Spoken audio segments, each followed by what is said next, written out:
Three, two, one. All right, welcome to our eighth episode of Opinion Outlaws Podcast. My warmest welcome. My name is Pyry, and his name is Ideal. yes, exactly. And we are a podcast where the only thing you cannot say is that you cannot. Oh my God, every fucking time. Every time. But that's the Every thing. That's time. the beauty of it. Every time you can expect it to happen. But we have the motto, which is called the only thing you cannot say is that you cannot say that. And every time the second time it goes through. So that was matters. This is unintentional, It's guys. not about the failures, it's about the winnings, Exactly. right? It's about the process and the pathway to success, not Yes, what you sir. do, Yes, how sir. you do it. Exactly. But yes, so today we are gonna talk about this. Everybody knows about this. We're gonna talk about fear of failure. And I heard from Ideal today that he has some interesting perspectives, and well, I think I have too. But so we will today talk about fear of failure in general and see where it goes. We like to not really too much plan too much because we want to keep it as spontaneous. And you know what? I was just taking Sure. this away. Right. Yeah. So we want to keep it spontaneous and see where it goes because that keeps it flexible. So I'm gonna turn it off. go ahead. Let's get down to it. So, fear of failure, how do we define? I think it's pretty self-explanatory. We don't need to have a complex conversation what it means, but in a sense, it's a fear about failure. When you fail, when you fear of making mistakes or whatever, yeah, etc., etc. But now, why do you think this is important to discuss this topic, which has been, I think it has been run through by every single psychologist, every single coach, every single therapist in a way or the other. Everyone knows what it means essentially, or I hope at least after this podcast, everybody knows. So, what do you think is important today that we talk about it? Well, I'm gonna start off with a saying. I don't know how many people have heard this, but there's a saying that goes, there are so many ships that hasn't been sold because people thought that Earth is flat. And it's true. It's actually true. People have not bought ships because they thought that Earth is flat. And And when was this? I just realized the segue that I had Okay. because somebody said that we are flat earthers. Oh my God. Oh yeah. And all right, the next thing we're gonna talk about is how some people haven't bought ships because flat Earth is flat, Yes. Well, what it was the years and years and years before we had any like technology and all this, Okay. people thought that Earth is flat. Then when you sail far enough, you will fall. So this was way before Galileo Galilei. You'll way, way, way. And the thing was that people were doing that business side of like, yeah, we are trying to make ships run and all this, or go on the water and all this.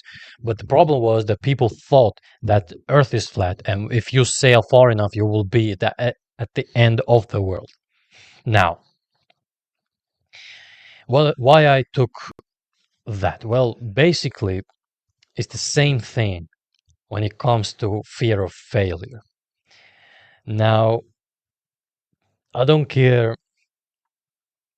I don't care who you think you are. I don't care what have you become. I don't care. I don't actually care. I appreciate it, I respect it, but I don't care. There is no way that you have succeeded in life and you have let fear overtake you. There's no way. I don't see it. And the reason why I don't see it is because every time you are afraid of something, every single time, if you're afraid of something, everything that you want is behind that fear. Mm. Yeah. For example, I'm gonna just say it. Many people are lazy, very lazy, and they are lazy, and it's like documented or something that it's tied to fear. Uh, Mm. what I've what I've read now, I don't Yeah. know. I don't know the correlation how they got it. Yeah, I Maybe think you know better. maybe let me take a guess. I think it's really closely related being overwhelmed by the fear, and because they feel so overwhelmed by what is the solution, well, they feel paralyzed, and they're Mhm. gonna seek comfort or security from somewhere that makes them feel better, and thus they become lazy, and they don't give a shit. They have that comfort of not caring Mhm. because it's oh, I might as well not do anything because I'm gonna fail anyways. And since the fear is so overwhelming, they're just gonna figure, fuck it. Yeah, I guess that's to me that seems quite sensible yeah, explanation. yeah. It could be. It could be like, Yeah, why even try if I fail? yeah, That kind of thing. yeah. But the fact is that anything. Puru has said this before, and I'm gonna quote you actually Well, that everything that is worth having is not easy to yeah, get. And how do you get something that is not easy? Well, you have to try and try and try and again try. And you will fail more than you will win. mm, You will actually fail more than you will win. You will, if you think in your life that you will have more wins than losses, then you have, I don't know, maybe a wrong ideology of life. yeah. I don't see the winners. There's a great quote about it. I don't know who said it, but there's a great quote about this that if you are a student, you have done it till it's right.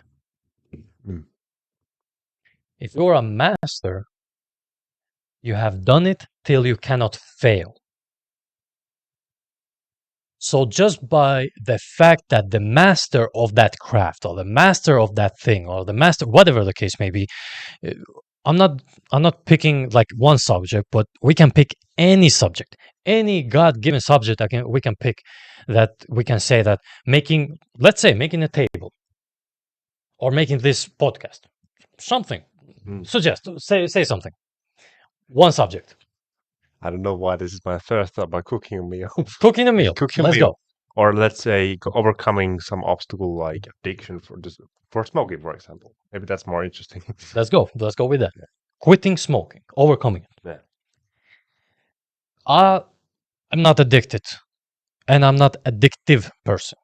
What I am addicted is just one thing, and that one thing is when you see yourself doing better than you were. That is maybe the most addictive thing that I can ever feel for myself. And I believe that if you ever in your life have succeeded constantly, or you have seen yourself that you're doing great progress, Mm, especially compared to what were you before, or mm, if you compare to your generation, mm, the same classmates or the same classroom or whatever the case may be. The the great thing about that is that you see that progress and it's so addictive. You want mm. more. But I'm gonna put a hypothetical. Let's say I'm a smoke addict. Let's say that. I don't know addiction, how it affects you, that part of addiction, but that's not a bad addiction, I would say. It's not the worst, but it's not the best. Yeah. That you want to become better. What Oh I'm yeah, yeah. talking about. We This were one, talking yeah. about. Yeah. If you want to become better, that addiction is not maybe bad. It's not bad, but it depends, right? Can you maintain it in moderation? Yeah, Because it can any addiction. There is a reason can, why yeah, there is a word addiction because out of control yeah, behavior. yeah. So That's why sex addiction is not great. yeah, Trust me. Trust me. I trust you. I trust Anyway, I have a smoking addiction, let's say, and I want to quit now. Well, I have to understand that if I go cold turkey now, boom, it will be hard. It will be hard. You will start to crave it. Your mind fills up, and you start to wonder, like, man, maybe I should have a smoke. I have a bad day. I had a long day. Blah blah blah. And then when it all piles up and everything comes together, because usually addiction is not like it hits you instantly, right? you. Mm, But usually addiction is more of a like what I've known. It's more of like it starts little by little. Like yeah. it starts to like it's like a it's like a parasite. Mm. It starts to little by little, or like a virus. It starts to little by little to take over and take over your mind and say, "Hey, this is maybe good. This is maybe bad. Oh, maybe you should do this. Maybe you had a long day. Why don't you take just one? Yeah. It's not bad." Yeah. And you do it. Yeah. It becomes a problem when you start using it to medicating emotions, whatever it is. First, you started. I would say smoking is first thing, this new cool thing that friends are doing somewhere, whatever place it is, and then eventually you realize, hey, I'm feeling stressed, so I might as well give it a try to smoking. Oh, it feels good. So it seems 1 + 1 = 2, and I can use it when I feel stressed. So if it's gonna work for stress, it's gonna work for other emotions as well. So why wouldn't I use it for other emotions? Exactly.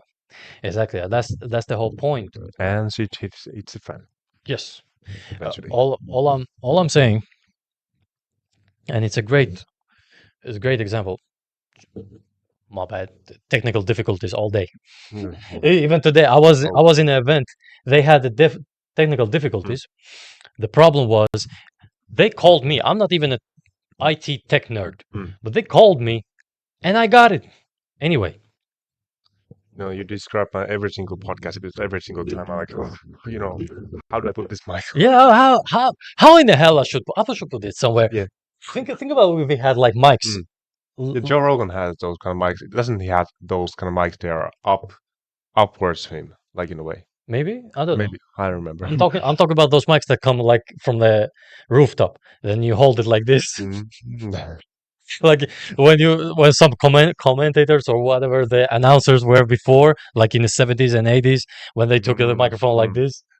I think that would be much more handy right now. So I wouldn't be out there doing this. Oh, Yeah, you think I look like I can take a blowjob or something. There you go. There you go. Yeah. But back. What I was trying to say is that smoking, for example, some people maybe can. Some people can. They have that strong will and they do a lot of like cardio and exercising that the smoking doesn't affect them so much. For example, I'm going to take an example, soccer players or NBA players or basketball, like any like sport activity players, usually most of them use drugs and most of them use alcohol. I'm not even going to pretend they don't, but some of them even smoke. And the problem with that is that if you smoke, then what is the problem? The issue is that the lungs cannot take the oxygen anymore the same way. Yeah. But how they do it is because they don't smoke it regularly. So when they don't smoke it regularly, for them it's easier to quit because they are all the time active. They don't do it regularly, and their lungs they are using their lungs in a full capacity. So therefore, it's easier for them.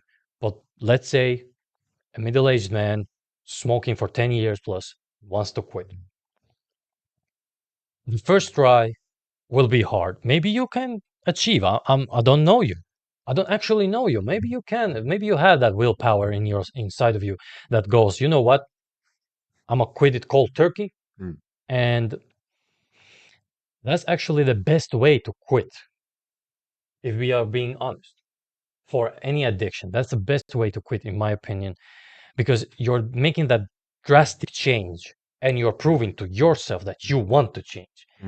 But the change is hard because you even told me this, that the mind itself don't want to change. Yeah, mind doesn't want change in any way, like no matter what it is, especially if whether it's addiction, whether it is abusive relationship, you name it, there's always something that mind finds positive, even though like we know from outside perspective, majority of people will think, oh, this is not good.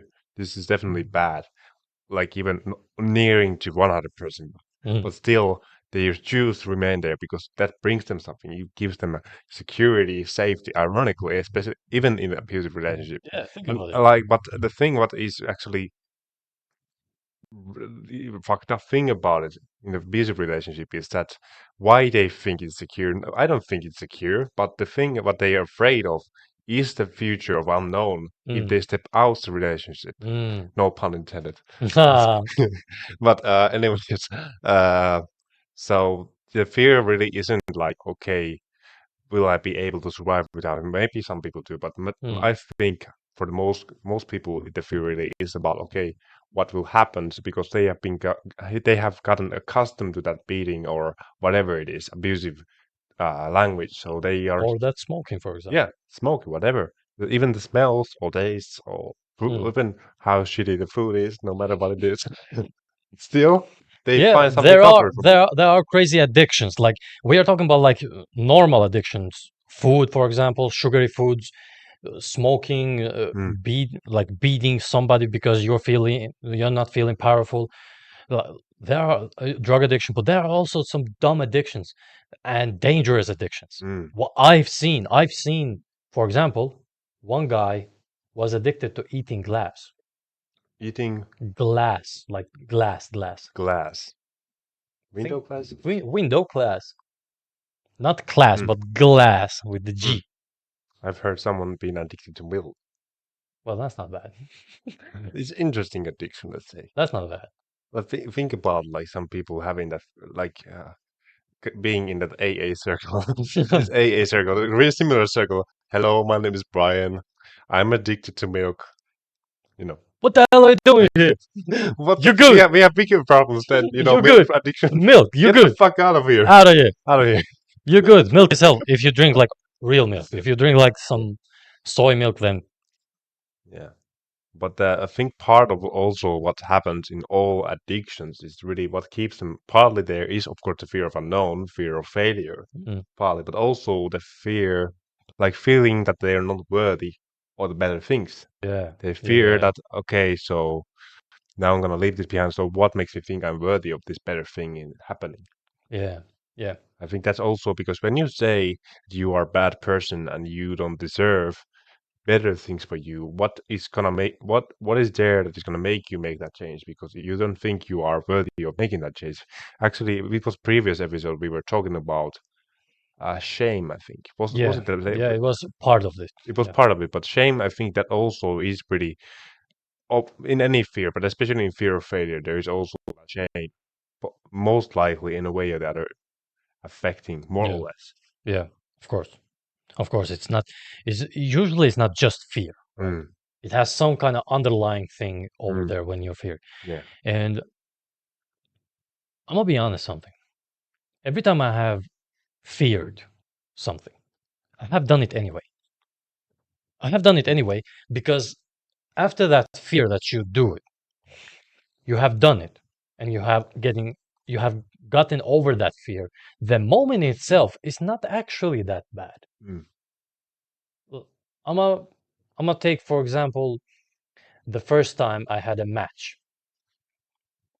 a boxing match. The first time I had a boxing match, it was I wouldn't say it was fear, but I was nervous as hell. Like I was so nervous. mm, Maybe it was fear. I don't know. mm. No. But I can say for sure that I wasn't comfortable at all Mm, anywhere. I know I was comfortable at things that okay, I couldn't train anymore. That was the that was the thing for me because I had situation what I had before that, and usually it's like that. If you want to change, then things will start coming your way because of the fact that you're trying to change. You will get injured, you will mm, get hurt, people will dislike you, people will say something like it's normal. It's very normal when you want to change, when you want to become better or to break some bad habit or whatever the case may be. Bad things will start to happen. Why? Because maybe if m- maybe if you believe that you want better, mm, then you have to prove it to yourself in so many ways, mm, not just mm. in that part. Yeah, Maybe that. yeah. And I just want to put in here, like between, like you're trying to get rid of bad thing. What do you expect? You're gonna experience bad things before you get to the good part. Exactly. So it's gonna be quite obvious in a way to expect that bad things are gonna happen. But how you approach them, that's the thing where the change happens. I'm gonna give you guys a story. You can find this also in YouTube, but I will tell you with a shorter version. And I don't know, do you want to hear Please go ahead. it? Thank you. You don't need Well, my permission. well, it's a story about a worshiper of God and how the Satan got him. And it's a great story because it resonates with almost every situation that you have when you want to change, when you want to become better, Mm. and how life will test you. Because everything in this life is a test, right? The good, the bad, the different, indifferent. Life is a test. They will test your character, they will test your morals, they will test your principles, and that's what it's all about. You get money, it's a test. You lose money, it's a test. You get a girlfriend, it's a test. You lose it, it's a test. Anyway, it's a story about a monk who worshipped God and God alone for many, many years. He was a strict worshiper of a God, and he was very dedicated. Like he he would never go out to party or to go with other friends or people, never to touch a woman. Like he was very strict, God only. Oh.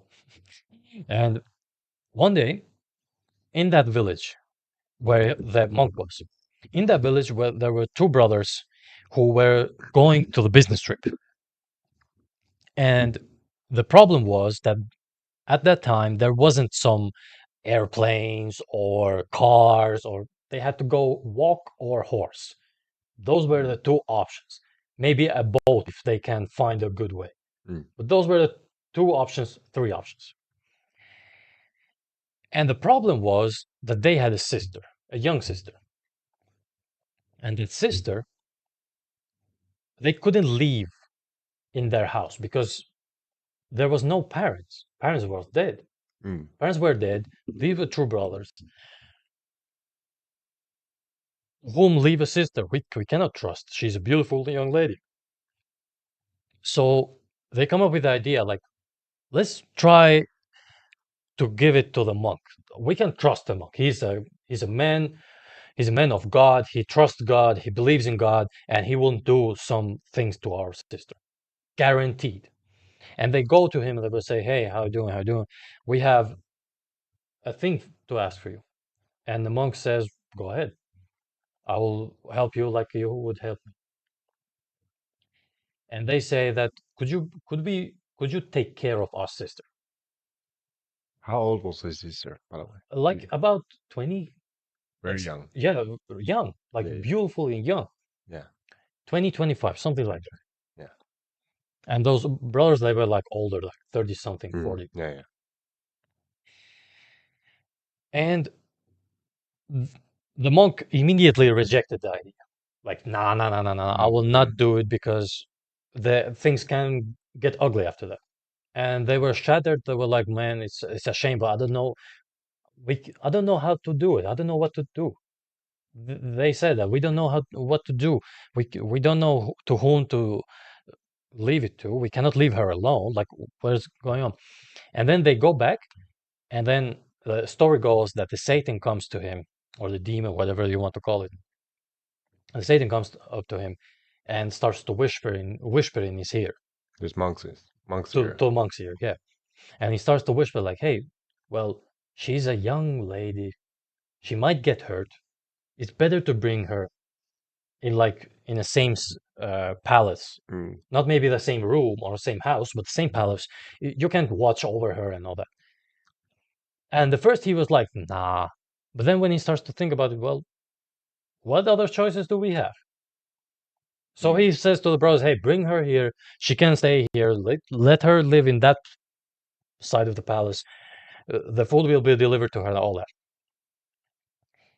And the brothers leave. And the projection was that they would take about a year. Long time. Like I said, they don't have a transportation Yeah, before. yeah, Like yeah, they yeah, had to yeah, all yeah, walk or take a horse or yeah, a ship. yeah. And about a year was expected. And she lived in a so the brothers go. She lived in the other side of the palace. He lives in the other side of the palace, the monk. And he was still praying to God. He was still worshiping God. And then the Satan again starts to whisper in his ear because she had to walk over to his place, get the food, and walk back. Like that was the scenario that they put because they try to eliminate the whole scenario where they two can meet or they can do, Mm. they have eye contact. So Satan comes and says, you know what? Since she's going over there, she has to walk all the way here. Why don't you just take the food and leave it to her doorstep? Mm. Okay. So the monk does that. He leaves always the food to the doorstep for like 2 weeks, 3 weeks. And then the Satan comes back, starts to whisper again. Why don't you just bring the bowl inside, the food inside? What's the worst that can happen? You just bring the food inside. And then he brings the food inside and then goes out. Like quick. But then after through 2, 3 weeks again, the Satan comes back. Say one word or two. She might be lonely. Mm. She must be lonely. She hasn't seen another human being for 2 months. Mm. Say something to her, just anything. And the monk goes like basic conversation. Hey, how you doing? Afterwards, the discussions start to get longer and longer and longer. And the Satan comes back and says, well, you should like take care of her, like put more food and spend more time with her. And all do you know, they sleep together. And how old was this monk? He was like 50 something. Ooh. You get what I'm saying? So he basically became a sugar daddy. But the The story, story tells. no, but the story continues. Now, it was a big disgrace. Think about it. If you slept as a monk, as a believer of a God, as a follower of the path of a God, you have done something that you were the only person that were trusted out Mm. of all the people, after Mm. all the village that it was Mm. there. You were the only one that was trusted to not do that, and you Mm. did it. So now the problem is the monk felt ashamed, but that was not the problem. The problem was she became pregnant. Oh, She became pregnant. Think about it. you make one mistake and then it escalates so Hold much. up. Now, she became pregnant, a young boy, a young healthy boy. The problem now is that the two brothers who went for that trip, they are taking more time than they should. Mm. So the problem now is that boy, he has born. What to do about him? Because uh, any logic will say that with whom she was, Mm. she couldn't be with anybody else but Monk, and Monk was the only one we trusted. So what? Mm. So Satan comes over again and starts to whisper, and Monk asks, what should I do? Get rid of the boy. So he takes the boy.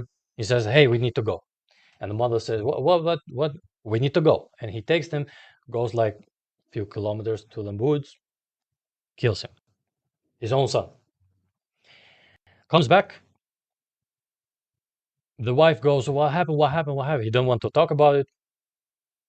What to do? Satan comes again. Well, you should get rid of her as well.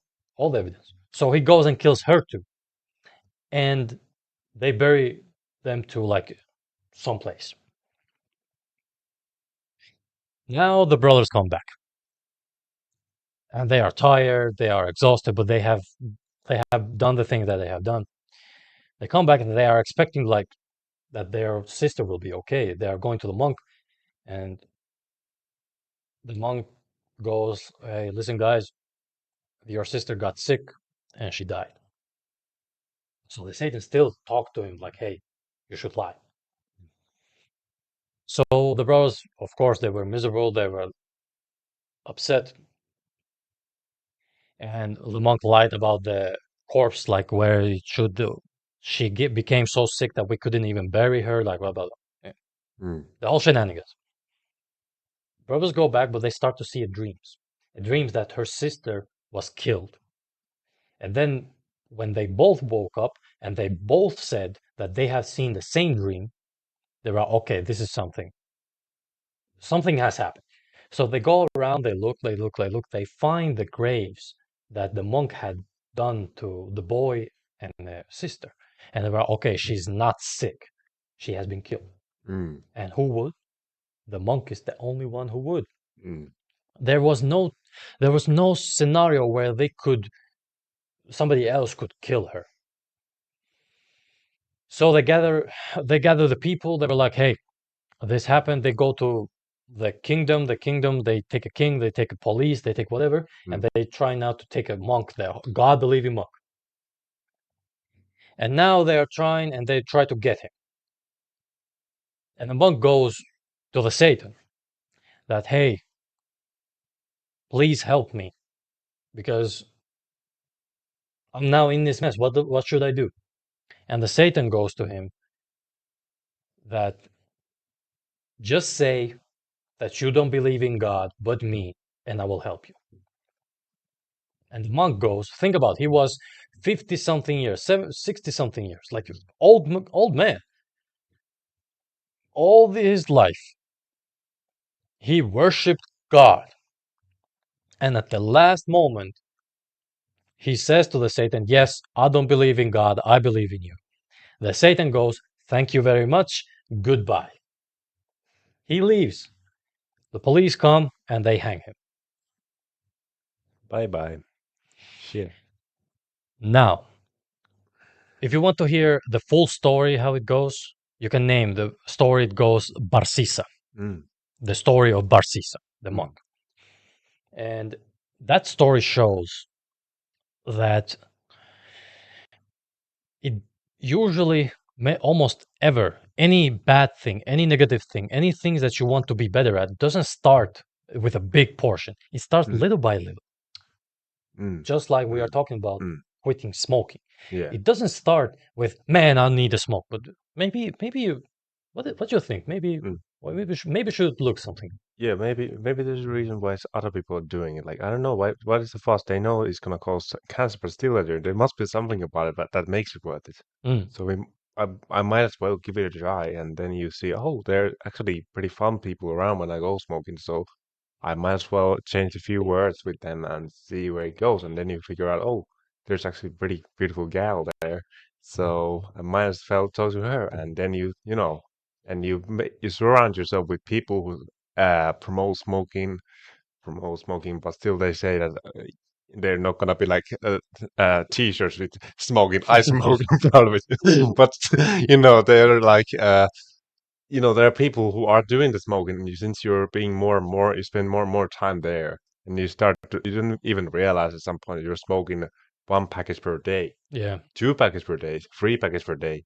But the story you told was really great and interesting. Like, see, you said this monk had been believing in the God for 60 years or plus, Yeah, like something.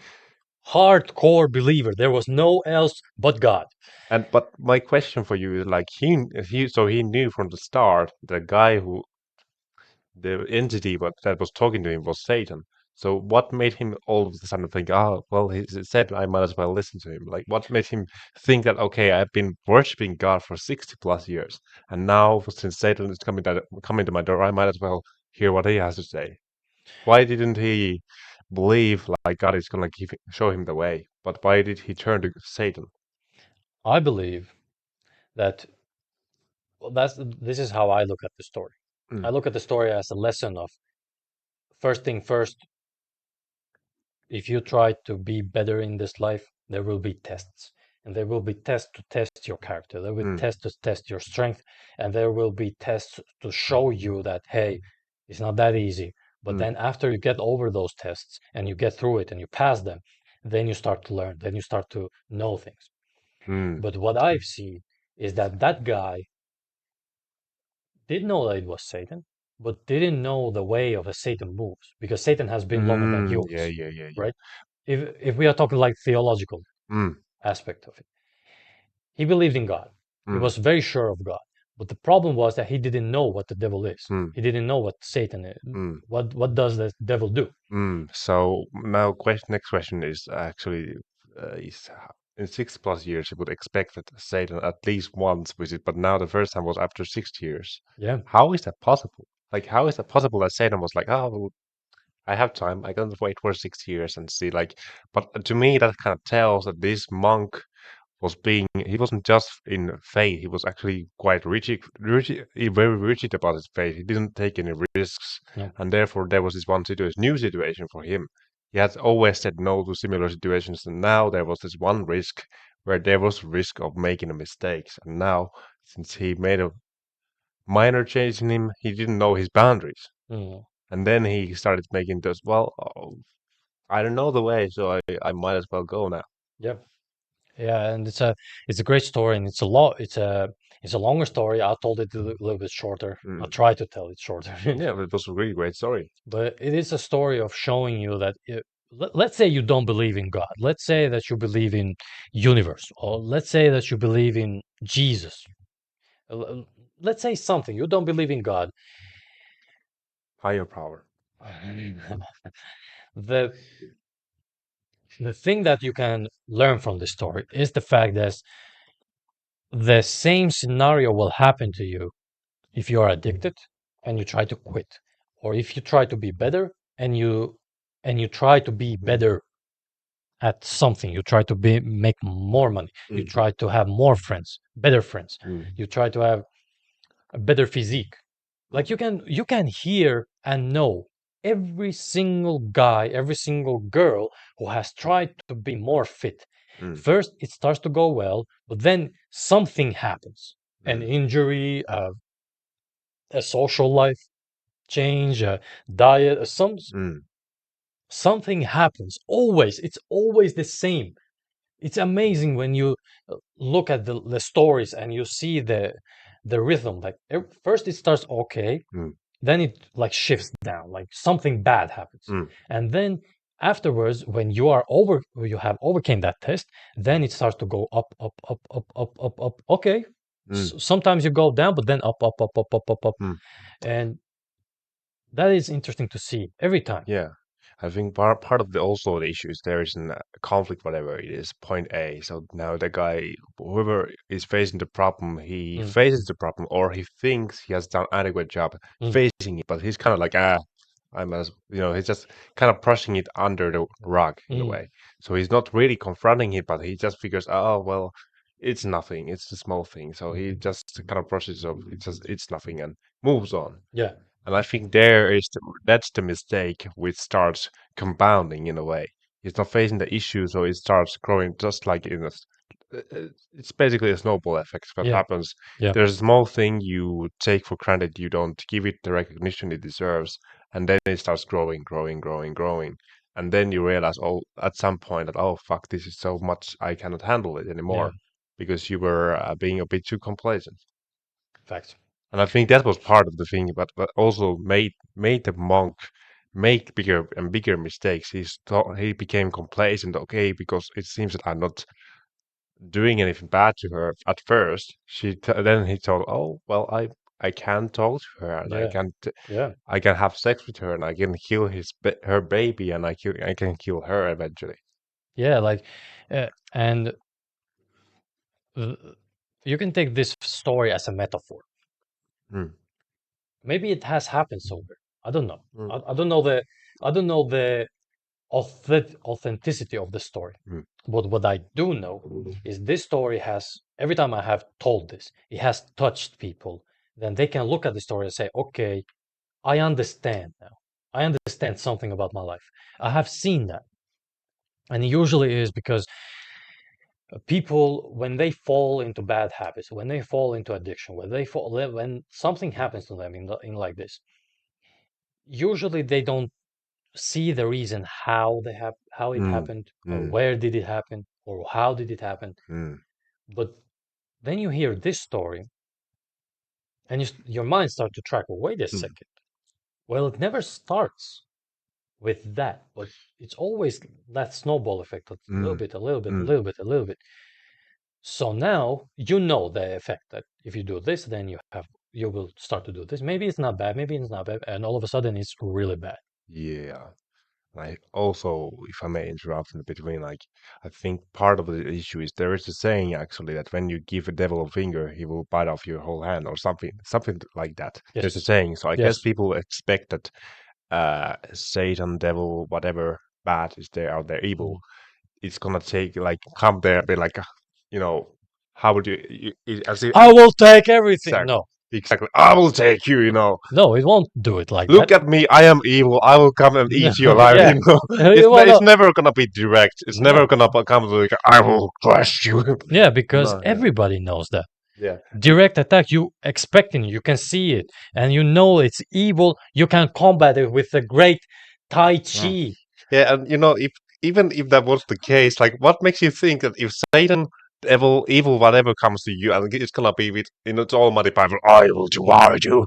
What makes you think that you can all of a sudden combat it? There is Because a reason why Satan is one of the biggest adversary of God, mm, because it cannot be defeated at least by human logic in a way.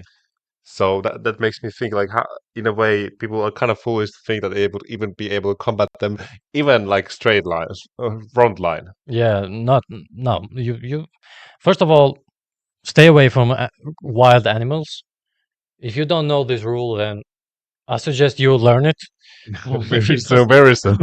because because then you will die. Yeah, you won't have a second chance. Well, No, most likely. no. I have told Puri a story about me and my brother. We had. Second story. Good. No, I Yeah, will yeah, not. I will yeah. not tell it. But Puri knows. I have told him a story about wild animals and how we met with my brother. We were doing something, and then something happened. All of a sudden, we are attacked by Mm, wild animals. So in that moment, there is a big difference in morals and values because when you come to the first world country, mm, oh, we love animals. We are so mm, pro animals, animals, animals. mm, mm, You go to another country where things are not that well, mm.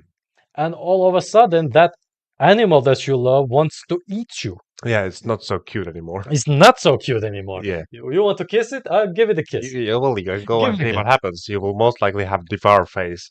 Exactly. Or you die. But yeah, You can't either die. or you don't have really great options in a way. No, you will actually die if you get bit by a wild animal, especially if it's like a street dog. Mm, There's a big possibility that you will die. Why? yeah. Because the bacteria and infection, and they can have rabies. Is it called rabies? Rabies, yeah. Yeah, they can have rabies. It's very easy to die from that. Yeah. And think about the person, whatever person, woman or woman, who puts a lot of emphasis on his looks, face looks, and then Yeah. he goes there somewhere like, oh my God, is he good? You know, and think about what that will do to his or her identity.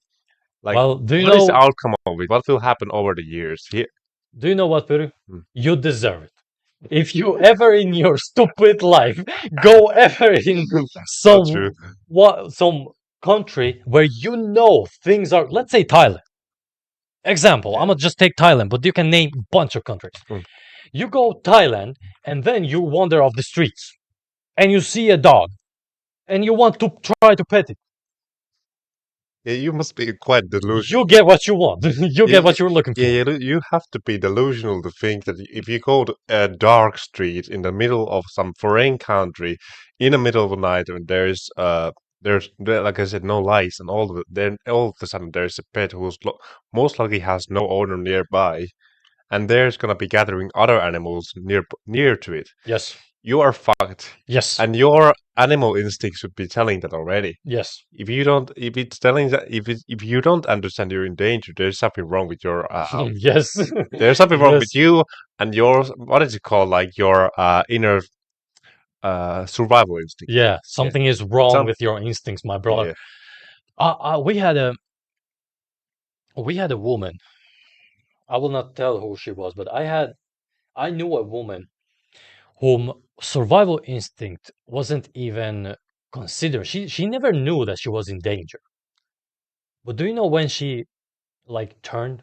Mm, When she had a kid, when she mm, gave birth. The moment that she gave birth was the moment that her survival instincts came to life. Now, mm, because maybe somehow she was protected all these years. mm, Maybe because she's a woman, people never try to have that same kind of way that she does. Like maybe it has something has happened to that in her life that she didn't need to use her survival instincts. Mm. But then the moment that she had the child, she said to me, I remember she said to me that that moment was that, okay, damn, where does he go? Where does he live? What does he do? Like all of a sudden, her instincts start Mm. to go wild because it's not about her anymore. Mm. But it was interesting to see that Mm. shift, you know, Mother instinct, is it called? survival instinct. Is it? Survival instinct, but it, there's like I think I have even heard like there's of course it's not instinct itself, but I have heard mom instinct or something like Yeah, some yeah, yeah. people word to it, but yeah, it makes sense. It makes sense greatly because yeah, we have this inner willingness and need to survive and procreate and blah blah blah. So it makes sense. Even if you don't care about your own survival, you will at least care about someone else. Because how heartless would mom be to say like, I don't care where he goes. I don't care what my son does. I don't Yeah. care if a street dog is gonna eat him alive. I don't care. Jesus. You know. So that like think about how fucked up it would be. So I'm happy that there is a time and place where our survival instinct starts kicking in. Yes. I will tell you a story, not the story that I told Puri, but I could tell you a story where my survival instinct kicked in, and I didn't have fear at all, Mm. but it was the instance. And the instance was we were coming back with my mom. Shout out to moms, every mom, not just mine, but every mom. Every month. Not do I need to clarify like good mothers, not those who do drugs and alcohol and Yeah. doesn't take care of the children. Those are not moms. I'm talking about the real mother who takes care Mm. of the children. Mm. Shout out to them. We were coming back. I was driving, and the village that we lived in, my country, it's pretty far. Our house is pretty far. Like it starts to look like we are hiding something. It's like that. Where are you? You don't have to answer this. no, wait. Oh no, we are not trying to hide, but it's the house is like that. You have to actually go deep in the village. And I parked my car, and I see a dark figure, a dog-like figure in our yard, sitting down and watching. I'm actually looking like, what? What is a dog doing in our yard? There are people inside the house. Why it's in our yard? And it's not like we don't usually have a big dog. It was a big dog. Is it? I don't know. What is it called? Maybe it was a Doberman. The Burma or was it Rottweiler? No, it wasn't Rottweiler. It had like uh Yeah, the ears. yeah. Double. I think that might be Doberman. I don't know. Doberman maybe. But it was like big. It was Mm, muscular, and it looked big dog. so. It was a big dog, and it looked at me, and I looked back, and I parked the car, and I was like, "Mom, stay inside." And she looked and said, "Why?" I was like, "Look, there's a dog." She looked. She was like, "Okay, I'm gonna stay." I I think. closed the door. I took the nearest, like, the wooden stick. Maybe it was 2 meters long, something like that. Mm, I took it and I went in front of the dog.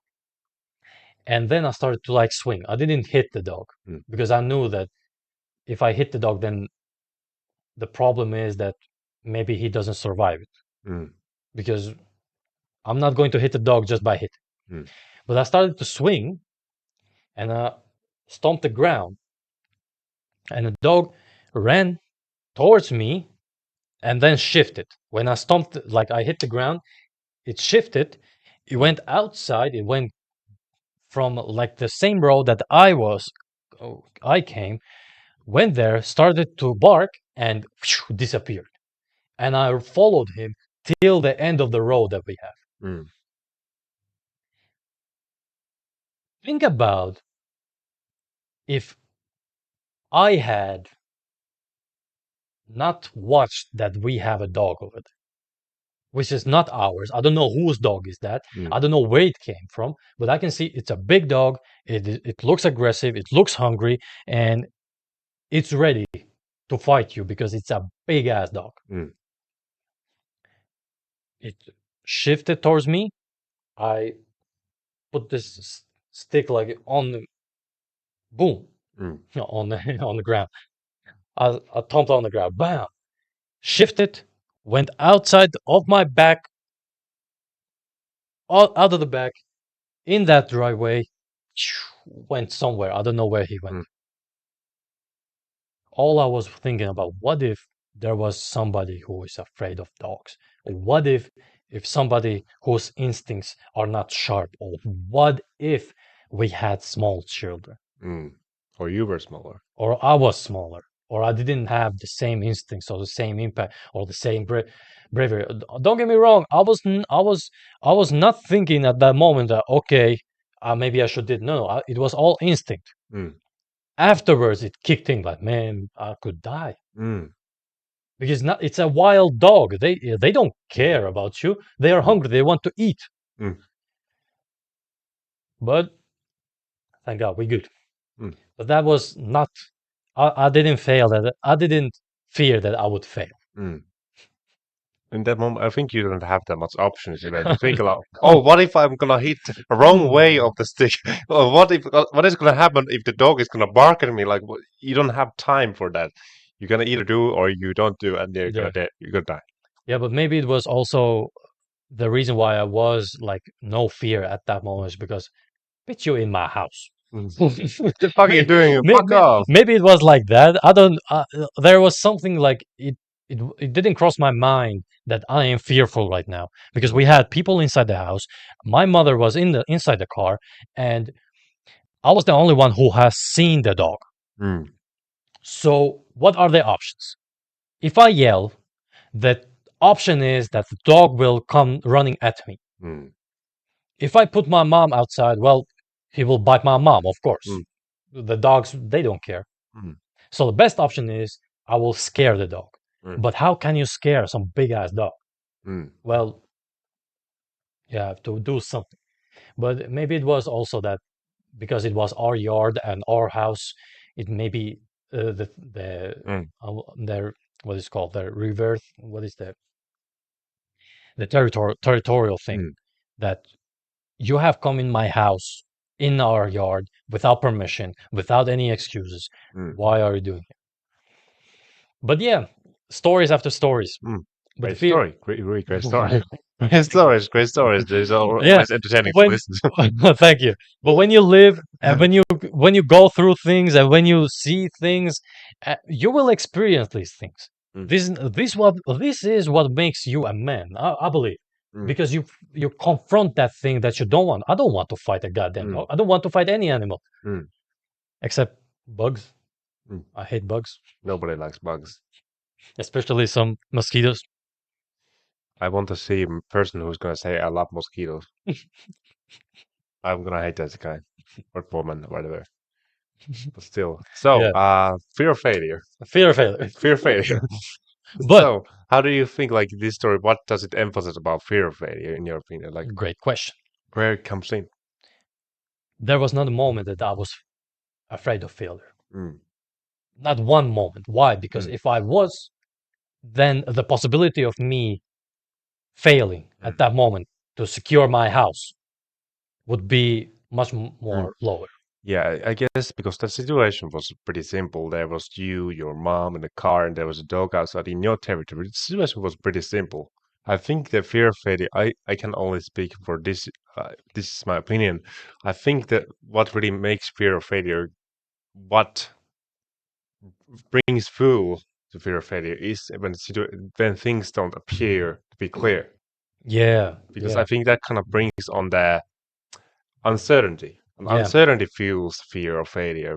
Oh, what if I'm gonna make the wrong decision? You don't have in that situation. You don't have that much time. yeah. Oh, am I gonna say I'm gonna put? Hold on, wait a second. Think about it the other way. Like you are in the car. Should I go there or should I put my mom out there? And That's think about messed up. fucking messed up would that be? Like you would say, "Hey, mom, there's a big dog. Do you want to go and get it?" No. Like you don't. I don't think if you really have any self-respect for yourself and your mom, especially your mom, you're not gonna be like, "Hey, mom, do you want to rush at a dog? Do you want to make that dog go away?" You know, it does just messed up stuff. So in that situation, when you are very certain in yourself, you have self-respect for yourself, and you respect your mother and parents, family, blah blah. You are gonna make very clear, simple decision. Okay, I need to get rid of the dog. But Yes. in the situation, let's say, what would be a bit more? Let's say you are in a business. You have a business and you are trying to try out a new idea or something. You're going to present the idea to many people. Many people are going to say no. I don't think there is any potential in that. You go to place A, place B, place C, and then you start questioning yourself because everybody is saying no. Majority of people is saying no, Mm, and so because majority of people are saying no, you are becoming blinded by those. You are blind to those people who might say, actually, there's a potential there. You see, and then there's uncertainty, and that I think that's the thing that is going to fuel the fear mm. and bring the And power. yeah, and that's also that fear, that is the uncertainty. Mm, That is a kind of fear that if you know you cannot control it, then the fear itself is self-harm. mm, You get what I'm saying? Like, if you know you cannot control what will happen next, mm, let's say you are presenting that idea that you have, and you believe, mm, you have the certain belief that this is a good idea. I love it. I know it's mm, profitable. Look at the studies and research and all, whatever. And you present it to the 100 people, and out of the 100 people, 2 people have said, okay, this is actually good. yeah. The uncertainty that it is actually good, you cannot control it, right? You cannot control what people think. You cannot control what people say. Well, Mm, you cannot control what people will think about or feel mm, about. So, well, you can control, but then mm. we go all the way in a whole different subject and Yeah, discussion. yeah, So yeah. it's not this time. Mm, mm, But in a majority of things you cannot control, and that thing that you cannot control, if you fear it, then there is more that says more about you than about the actual thing. mm, I believe so. mm. Yeah. Because I'm gonna give you an example, the great example, the internship that I have now. Mm. You know the struggle I Yeah, had. yeah, yeah. The struggle was, even though I will say it, I don't give it, because it's true. I am in Finland. I speak perfect academic Finnish. Bru has testified this, and many other people can testify from us for my language oratory skills. I have a great proof of things that I know I can do. I can prove to you any single day of the week that I can do the things I said I do it. I know how to do it. I can prove it any day. The problem was, even though I sent the application, even though I called, I had to always call. Even though I called, majority of time I was looking at the internship for almost a year. And don't get me wrong, the internship you can get if you're willing to go a place, for example, putting the archives in the right position. Well, it's not maybe the internship that you need. Mm, What you will learn in putting the archives in the right position? Nothing. mm, You just put the archives and that's it. mm, But I was looking, and now I'm in an internship where I'm a supervisor. mm, Like, so I was very uncertain about things, that how it will happen, because internship was not for me as clear cut as for many or our class. Many of our class had already an internship, had already graduated mm, because of the fact that they already had an internship. I was the first one who made in our class the thesis. mm, I was the first one. I know that for a fact. But I was almost the last one to graduate. Why? Because the things that I can control and the things I cannot control were out of my reach. What I can control is my skill set, my ability, my competence, my reaction, my emotions. mm, What I cannot control is who will they hire. I cannot control that. They will look at you. Maybe you have everything else on place. You have experience, you have knowledge, you have everything else. But there is a name called ideal. Well, it's not a Finnish name. Bye. You think I'm playing? Prove me wrong then. Mm.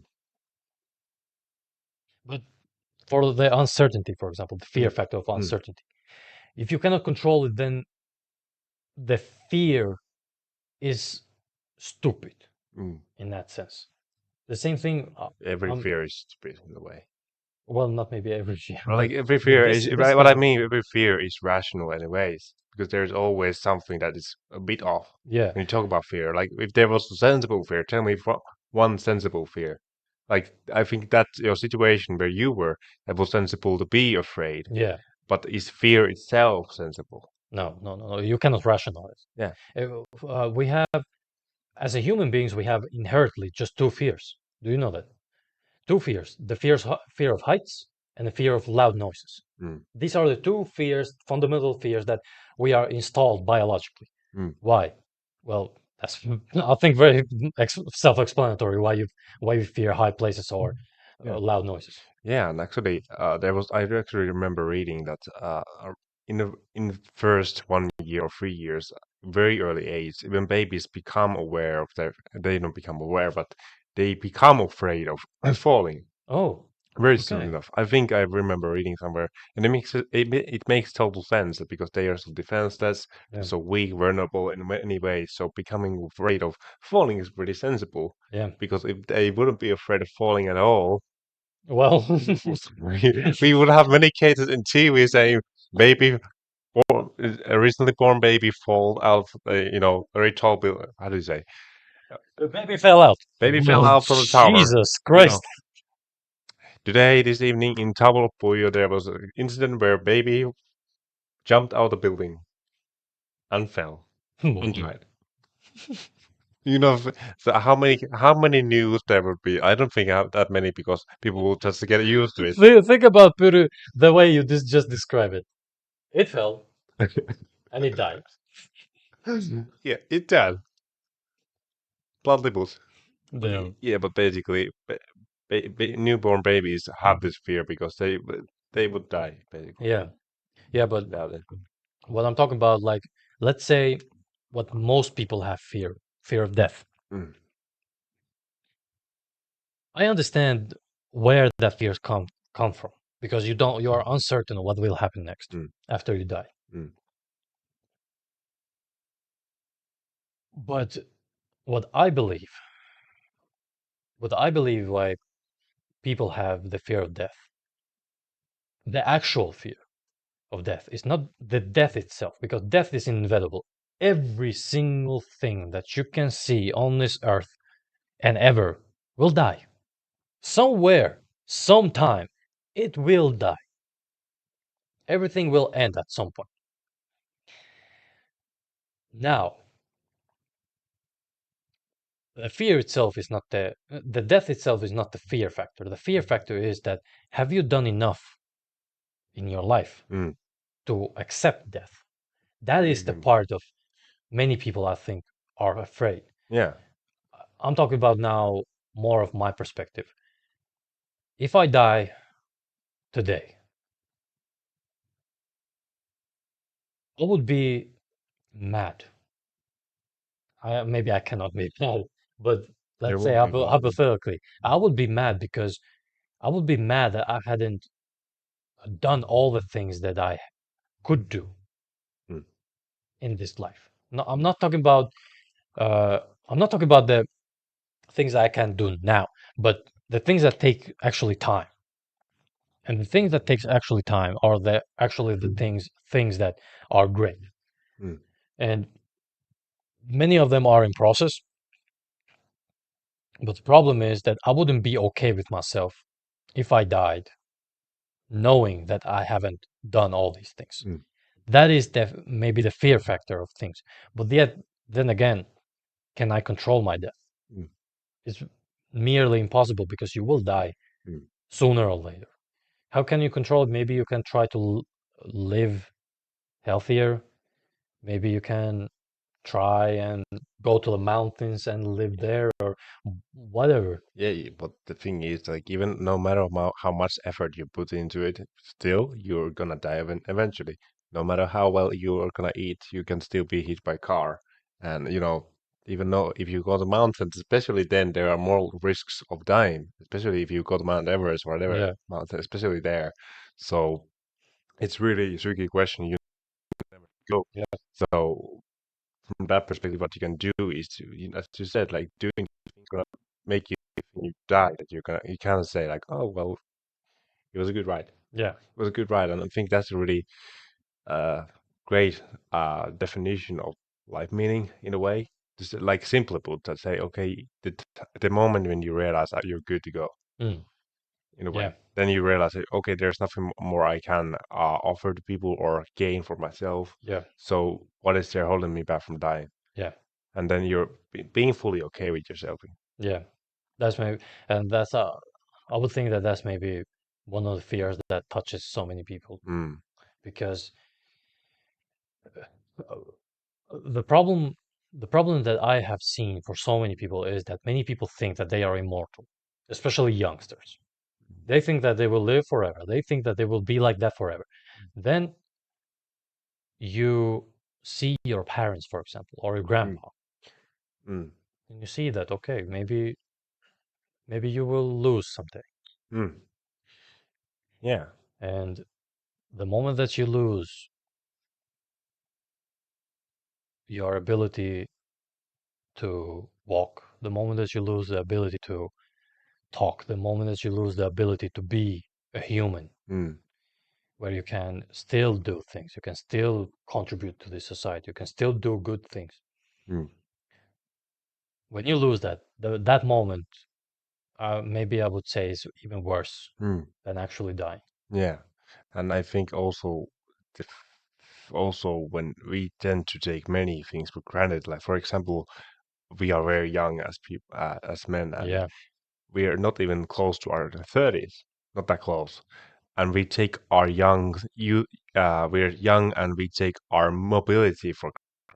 Let me tell you, Yeah. I was last month. I was at a gym and I was doing this move called trap bar deadlift. If you know what, Gotcha. there's basically a circle around in which you go within, and you have the handles both sides. There are weights. You pull them. Yeah, that's a really great move. Exercise. Yeah. Yeah, really great move. The only problem was that it had been a while since I had been doing that, and Mm. I went there with the same exact weight. I Ooh. made a rookie mistake of putting on this exact same weight, and even now at this moment, at today even, I was going to the gym and I could feel the pain there. Yeah, yeah, yeah. Because I body. was dumb. Yeah. Yeah, I was dumb. Simply put, I was dumb. That was dumb ass move, and I can say I still regret it, and I think I should go to doctor.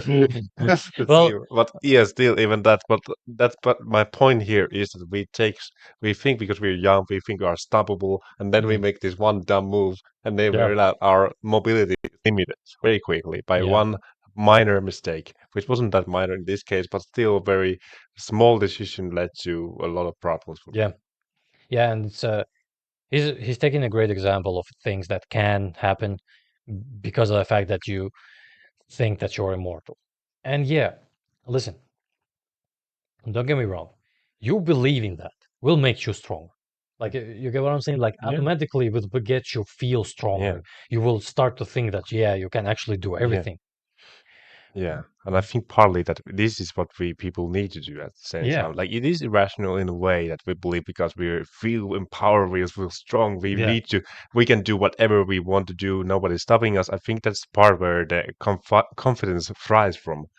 That is gonna make some people build up million-dollar businesses, and change the world in the way that we yeah, want it to be changed. Without that, let's say delusional, even sometimes delusional self-belief, we might not have the things we have right now. yeah, yeah, yeah. I agree totally. And I'm gonna look at it like this.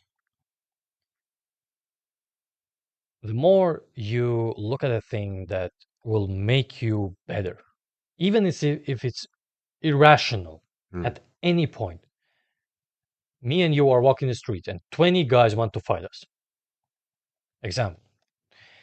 How does it help that I start to believe that okay, we cannot win?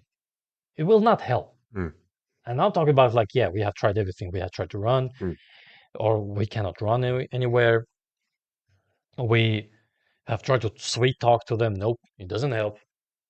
What is now the best possible option? The best possible option is that I believe in my heart that I can beat every single one of them. That is the best possible option that you have at that moment. mm, In reality, maybe you will not win. mm. Let's be honest, 20 guys is a lot, even for a specially trained high UFC fighter. 20 guys, too much. It's not, in a human mind, it's not possible that you will beat 20 guys. Mm, But what is possible is that if you actually believe that you can win that fight mm, and you can win every single one of them, that gives you the best possibility of surviving or winning that fight. mm. I would say it like that. Yeah, even if you don't win the fight, if you are thinking that you are able to handle the situation, let's hear me out. Like I'm not saying that you're able to beat the guys, but you're saying to yourself, "I'm able to handle the situation." Eventually, your mind will still find a way. Okay, if you're not able to fight them, maybe you are able to distract them in a way or the other. You said maybe there are no other options, but if you are saying to yourself that I can handle the situation, there is the likelihood is that you're more likely to get out of that situation, Yeah, either beaten up or running away or yeah. whatever it is. The irrational thought that you have, Mm.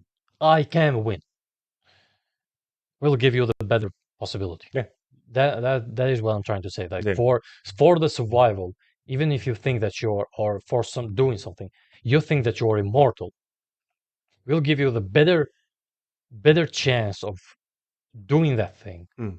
than thinking that okay, I will die someday. Yeah, fucked. Yeah. So in that case, you really have no other cards to play but say, "Oh, fucked, fuck it." Yeah. And what do you think is gonna happen? You're gonna get fucked, Exactly. There. literally, or you know, Don't no, don't. you know. Yeah, no. Yeah. But yeah, I'll say it's good. What do you think? Yeah, it's really good. It was great stories, great stories, great. Yeah, yeah, I think even though we didn't really talk about exactly the fear of failure, I think we still managed to get to the essence of Yes. fears in general. I think hopefully a lasting. Like we were talking about a lot of fears, via stories, via examples, but let's get something practical in the way that some people might get benefit out of it. So what do you think? Like we were talking about different things that impact fear, but like how would you suggest someone to start coping better with the fear? Because when you really think about it, everyone wants to get over the fear of failure, but I Mm, think that even the fear of failure can get in the way. So like how do you start making those shifts so that you make better decisions? So that you're not so overwhelmed and or paralyzed by fear of failure, like simple things people can do, mm. in your Great, opinion. great question. Fear, the best way to beat the fear that you have is by doing uncomfortable things. What are the uncomfortable things? Maybe one thing that it comes to mind, cold showers. Mm, great one. Did Example. actually one actually did one this morning. Oh, really? Yeah, 2 minutes 5 seconds. Tomorrow, 2 minutes. I can talk today. 2 minutes 10 seconds, baby. For example, like that Oh, cold shower, yeah. before you enter, you don't want to enter. No, Like no, it's no, fear. no. And then you enter, it's very uncomfortable. Mm, For example, those things. Or let's say, what other uncomfortable things that you can think of? Let's say you have something round that you can grab with your hand. You try to take that and pressure to yourself in that point that you cannot feel your mm, arm mm. anymore. To put yourself in that uncomfortable situation. Yeah. Or what else? If I may add here, like you were talking about doing uncomfortable things and experimenting with different things, right? Yeah. So this calls in this kind of tells me that you need to know yourself.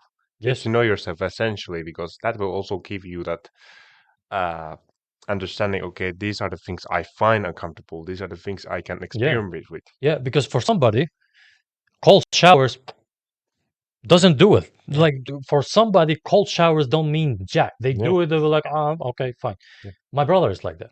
Mm. My brother, he doesn't like them, but he goes. It's not a big deal for him. Yeah. Like it doesn't make him uncomfortable. I don't love them either, but at the same time, if you have ever tried cold showers, going after them, having 2 minutes, 10 seconds, how long ever, after a certain time, when you get out of a cold shower, you're not thinking cold. Yeah. It's more of like, damn, it's warm. Yeah, it's warm. You feel so energized. It feels like Yeah, somebody shot the adrenaline up in your yeah, butt. yeah, yeah. You're like all like a definition of the masculinity or whatever. Yeah. It's just like, I'm man. Yeah, but those are examples.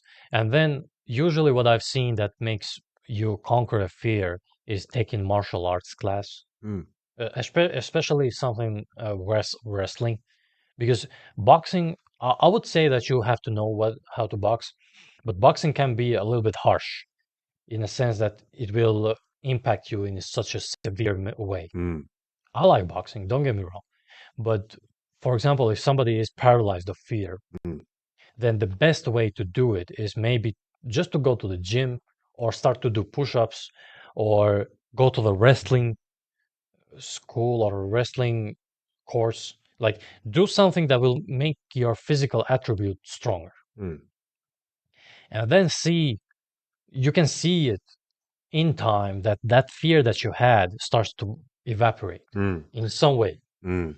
Yeah. because you're doing things uncomfortable, you're doing things that you don't want, you're becoming Mm, better at things that you don't want to mm, do. So therefore, because you're doing uncomfortable things, you don't have the fear of doing those things mm. when things come. Yeah, yeah, that's really true, and I think it's also requires that you are aware how much progress you have made in that Yeah. time, because we tend to forget those kind of things. Yeah, we did these really great things, but eventually, how much are you aware about all the things you have done within 5 years? Yes. Are you aware, like, okay, this date, this around 5 years ago, this date I did this, and this 2 years ago I did another thing? Are you gonna be able to remember all of them, or most Mm, likely you're gonna forget them? yeah, of Because course. there's a lot of shit going on in your life. So Yes. have a way also to measure your progress when you are conquering that fear, whatever it is. That's my take on it. Yeah. I would say I'm gonna give you an example, the last example, then Yeah. we skedaddle. Yeah. Yeah. Many guys, for some reason, have the fear of talking to women. Mm. And I don't understand, like, where does it come from? Because if you get rejected, that's actually funny. Mm. If you, That's the first time hearing that. it is Funny. funny.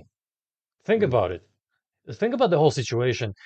Of course, I'm taking it in a way, the best possible way. Yeah. Think about it. You go there, hey, how you doing? Not interested. Okay. Okay, you're not interested. Bye. Mm. Like, like the thing of that rejection, I'm not good enough. Well, you don't know. Mm. You don't know. You cannot control it. Mm. The timing is off. For example, she just lost somebody close to her, and then Mm. you approach her. Mm. Mm. You get what I'm saying? But you have a fear of talking to a lady. The first thing that I would do is take everything that is related to ladies: porn, Instagram, Snapchat, WhatsApp, everything that is related to somehow ladies, Mm. take them off, Mm. evaporate them, take them off in your schedule. Why? Because if you give yourself a permission to look at a woman in Instagram, for example, our mind doesn't conceptualize between reality and Imagine, unreality, yeah. imagination. It doesn't conceptualize. It will think that it's true. And because it will think that it's true, you will have that same thing as if you were with her. Yeah. So when you take all these away, and that forces you, even if you don't want, you have that thing that forces you to do something about it Mm. because you have taken everything away. You don't have any choices now. And now, because you don't have any choices now, that fear must be conquered. But when you go and conquer that fear, it doesn't feel bad. It doesn't actually feel bad, because all these things that you have taken off, especially porn, Instagram and WhatsApp and Snapchat, still because it has a lot to do with the fact that what are you looking there? And there's a lot of pornified content there, Yeah. actually. But in Instagram, for example, you can look at things that are not like for girls. Like for my Instagram, for example, you can look and there is not a single girl when you look at the search feed. Not a single girl. So still, they are like, in a way, they are still controlled. But then pornography, they are not. That is not controlled. You clearly are going there for that high dopamine spike, which is not true. And you go there, and all that will make you fear and have anxiety and all this depression. You will have that because you have looked at the porn and you have the messed up image of a woman. So now you eliminate that. And if you have it really bad, you eliminate even these that are controlled. And you eliminate those. Now it forces you to become better with this, because it's a skill also. I don't care who says it. Being with a woman is a skill. Approaching her or making her approach you, or usually, I have said this before, the best way is to like meet organically with each other. That is the best way, but things are not perfect. So you master that by a force. Now, how you do it? Well, you have to be first okay with yourself. Are you in good shape? Are you good with money? Are you smart? Are you funny? Do you have all this? Not you have the. You don't need to be perfect, but do you have it? Question. Now, you have those. Now you approach. You will start to see, even in yourself, that you have put that work. You respect yourself. Even the woman will appreciate it, and they will be more likely to say yes than no. Even I told Puri, Puri, Yeah. I even showed Puri, the woman, how she answered, with what kind of respect she answered to me when I showed, for example, today, that what she sent. That was the thing that I have worked on myself so much. So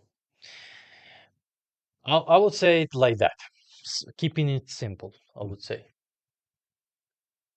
So yeah, if you have any questions on the comments or send it to DMs, I'll promise you we will go them through.